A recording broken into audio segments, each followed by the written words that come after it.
So, night mood tayo ngayon, guys. Ayan.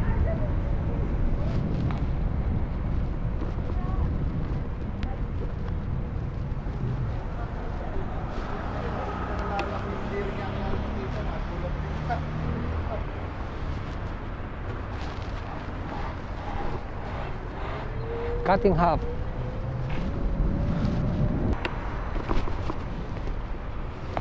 Okay, dito tayo. Wala, clear, diretso. Susubukan ko lang yung audio ngayon kung ano, naka-mic ako ngayon eh. Kung maganda yung ano niya, kalalabasan ng audio niya.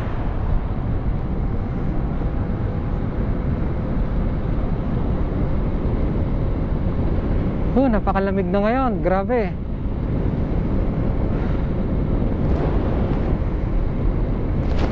Takbong pogi lang, 25.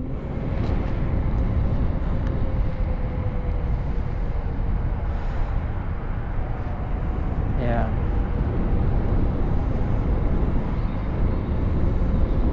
Sana maganda yung kuha ng ano ko, ng settings ng camera para medyo maliwanag na kayo. Yung normal na liwanag lang. Pangit naman kasi pag naka-open yung ano mo, settings ng photo niya is masyadong parang maliwanag na maputla. So hindi ko gusto yung kulay niya.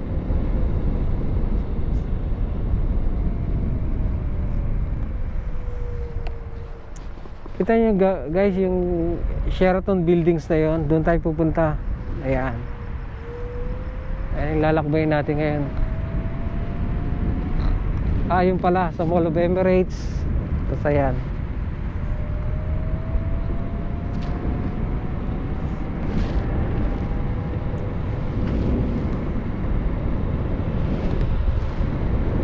Oh, lamig, grabe.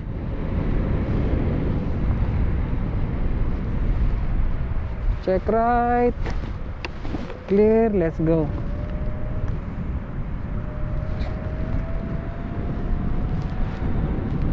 May Hell Bay na rito. Ngayon ko lang nakita to. Bagong tayo siguro to.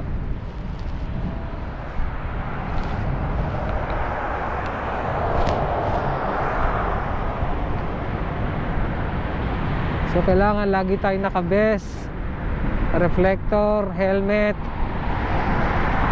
Sa ating mga riders dyan, ka-scoot ko. Kasi nga, di ba, para visible tayo sa mga sasakyan. Pagaya nito, dadaan ako dito sa main road. Ito pala, clear. Daan tayo, pasok tayo, clear. Dito na ako dadaan kasi mahirap na. Yeah, clear tayo.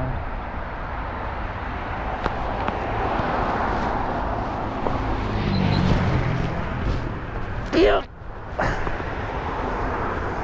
Yun.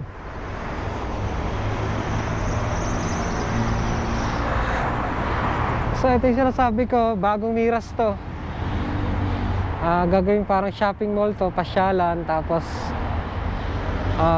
meron na rin mga ano sa loob. Basta mall to, mall rin to. Tapos ayun yung ano, Bulyo Arab. Kasi ito may ginagawa pa doon, ewan ko ano pa yung ginagawa dyan. So marami mga project dito na hindi pa natatapos. Tara. So di ko malaman, lagi na lang itong ginagawa itong road, itong ano na to, daanan na to. 2021 to, nabuo na, tapos buwawa sa akin na naman. Ay plano nila rito.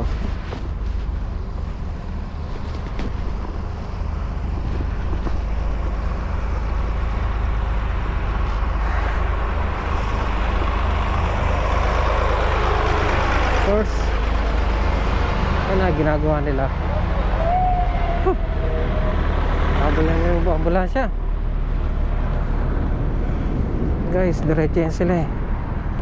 Naka-stop, sa makahabol tayo.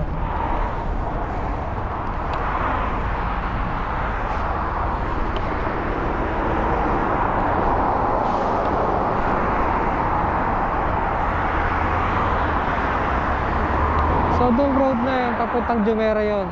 Jumeirah Beach, tapos papuntang may shortcut din yan pag ganon. Papunta siyang JBR tsaka JLT.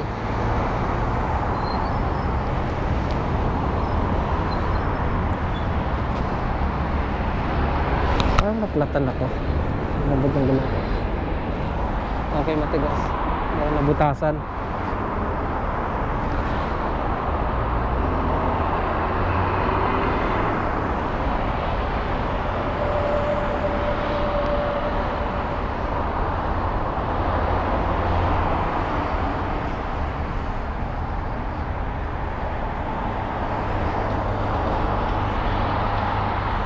Magugo na siya. So, green light. Okay, let's go. Dito tayo para masaya.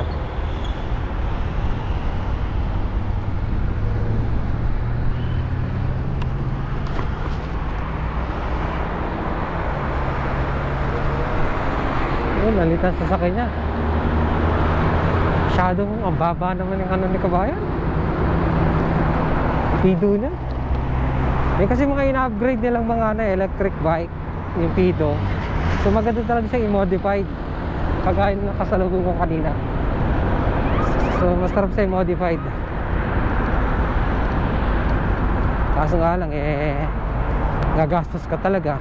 Palit lahat, motor, steam, brake, setup. So kung mag-i-invest ka lang dyan bili ko na ng motor sa Pinas.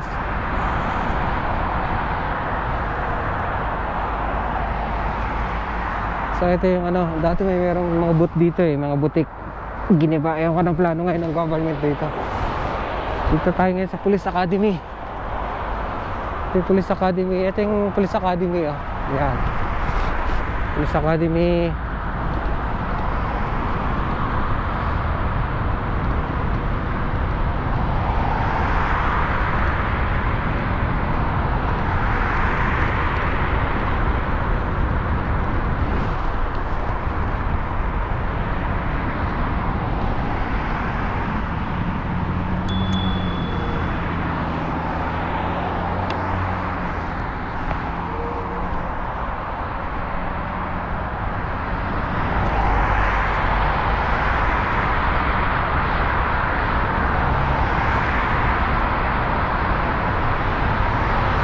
Takbong pogi lang tayo guys 25 kilometers per hour takbo natin.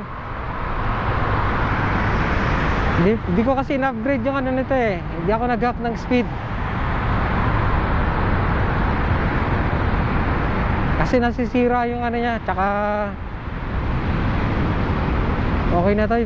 Yung pag naayos ko lang isang scooter ko, yung Pro 1 ko, si Buknoy, pag nabila ko ng isang battery tsaka controller, ay yung gagawin ko ngayon, mamaw Pero ayun yung gagawin natin, mamaw. Upgrade natin lahat yung pati motor. So medyo malaki gagastusin natin. So okay lang yan.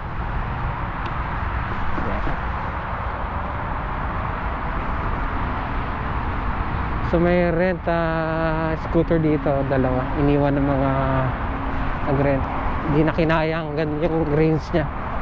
Kasi yan mga scooter rent na yan pag out of range ka na, automatic nawawala. Nahinto na, hindi nagagana. So nandito na tayo. Parang yun lang.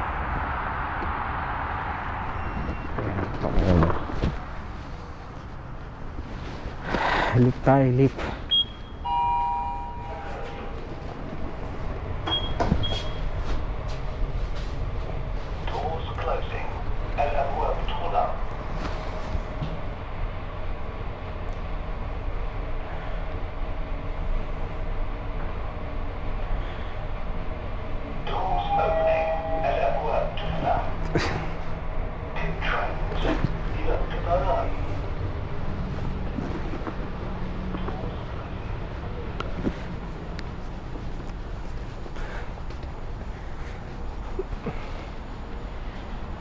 Dito sa overpass na to, napakalinis, kita nyo naman, di ba?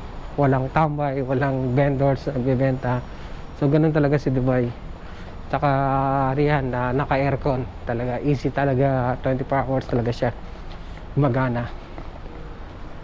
So yun lang maganda rito, kahit madaling araw, umagahin ka sa pag-uwi, mag-isa ka lang, walang problema. Nakaka-safe tong lugar na to. Di naman 100%, so wala mo naman ako na-encounter na crime. May nabalita lang na gano'n.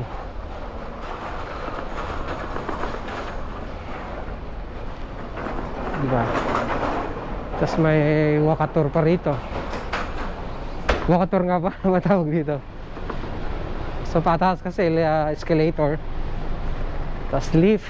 So wakator, okay, let's say wakator, walk lift. Okay, I see the sign is walk lift. Sarap.